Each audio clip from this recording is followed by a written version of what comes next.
आफत में जान मोर पड़ल बा नजर देवरा के जब से गड़ल बा।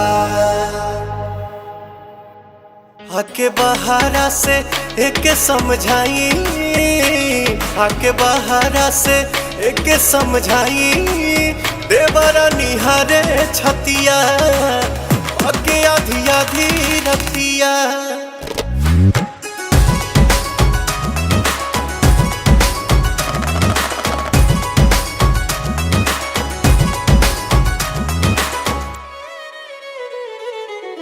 हमारे भइल बा अब दीवाना, लागता कि लूट ली सौसे खजाना।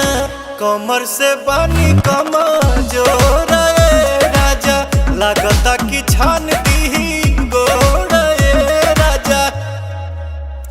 हमरा दर्द के चलता दवाई, हमरा दर्द के चलता दवाई।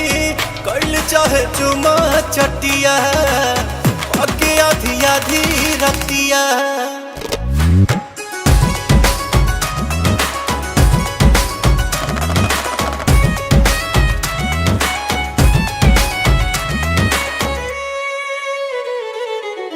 जेने तेने झुके करे अपने ही मन के, कहानी की हई हम तो पियवा पवन के।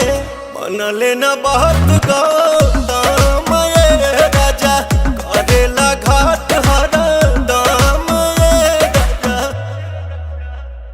प्रियांशु करी कौन उपाय, प्रियांशु करी कौन उपाय। कति सारा इज्जत मटिया पाके आधी आधी रतिया।